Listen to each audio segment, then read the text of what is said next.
Happy Friday, everybody. Welcome to the shit nobody tells you about pain.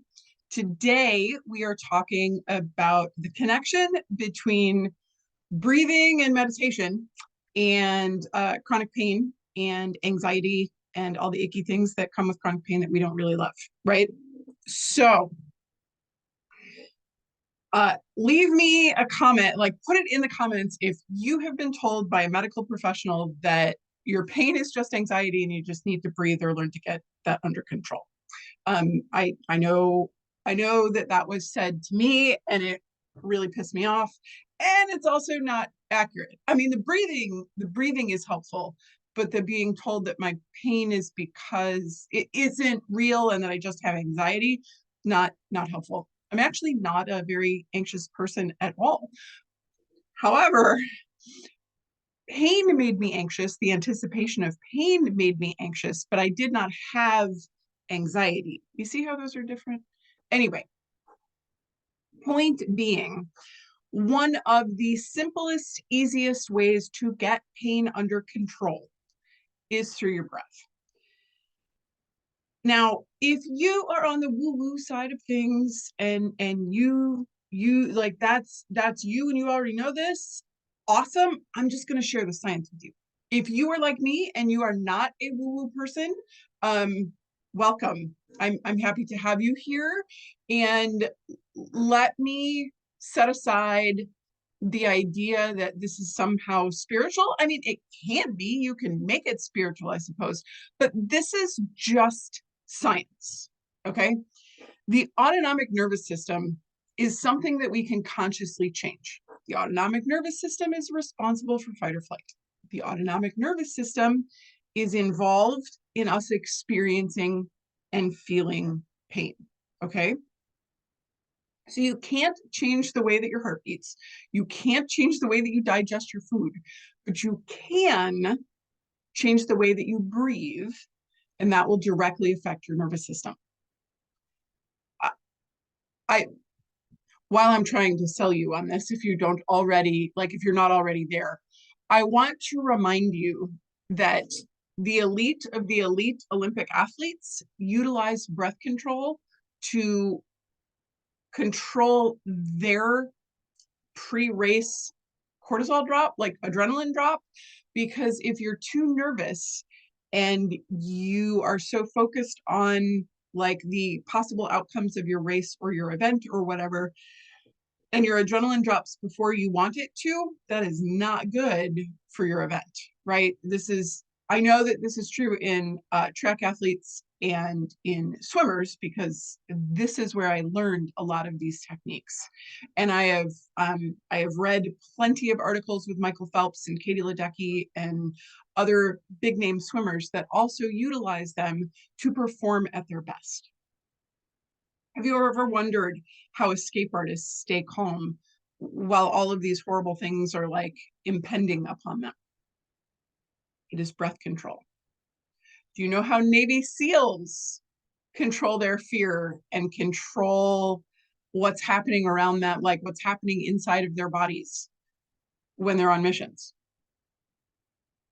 It's breath control. So if it's good enough for them, if it helps them in high performance, high stress situations, why shouldn't we try it? Right? Why shouldn't we try it? Now, my blog post this week gives you 8 different breathing exercises that you can try. I am not going to go over them all here because, quite frankly, I think that would be boring and I would prefer not to bore you. I hope that you enjoy these videos a little bit and that you learn something from them. But not everybody is going to be calmed by the same type of breathing, okay? So you're going to need to experiment a little.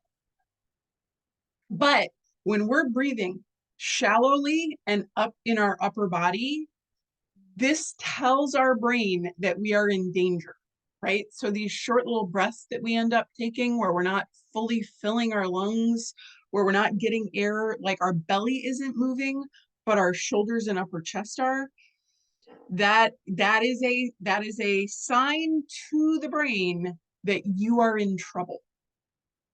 And many of us in the modern world are we call that chest breathing, are chest breathers.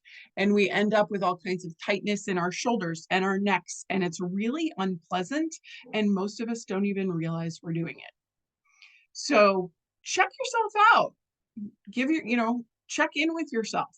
Are you giving full breaths, or are you just breathing into your chest? Okay. Now, some people really like even breathing, like square breathing. So 4 in, hold for 4, 4 out, hold for 4, right? You can also do that. Breathe in for 4 through your nose, hold for 1 if you don't like the feeling of holding your breath. Breathe out for 4 through your mouth and hold for 1, and then breathe in through your nose. So in through your nose, out through your mouth. That will help you slow down your breathing, because many of us breathe too quickly. And it is that quick breathing that signals to the body that we are not safe.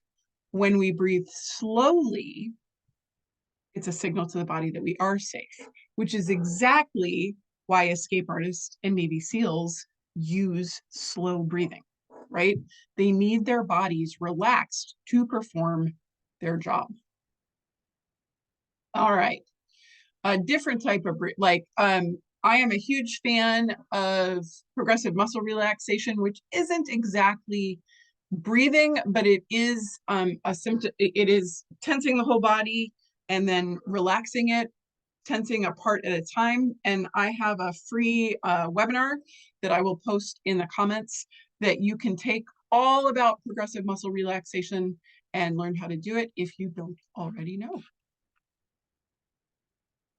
Some people like inconsistent breathing, and I find that really interesting. So like you can alternate breathing through different nostrils. That one gives me the heebies, but you may like it, and that is totally okay. Some people really like using 4-7-8 breathing, and again, the blog post will explain more about that.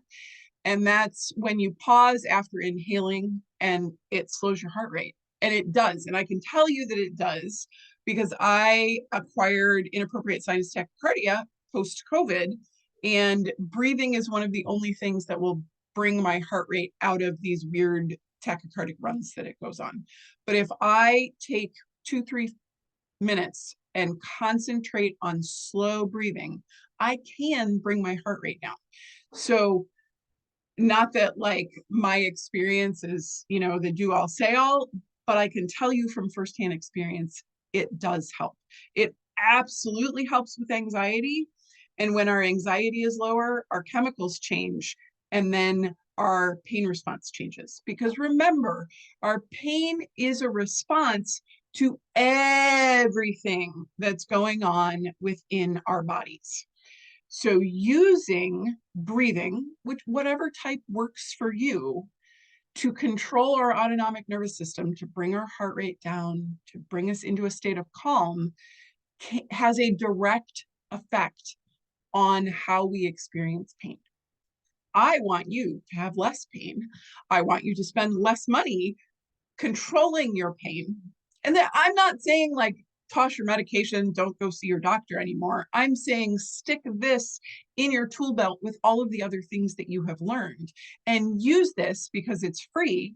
You don't need any tools, and you can do it anywhere.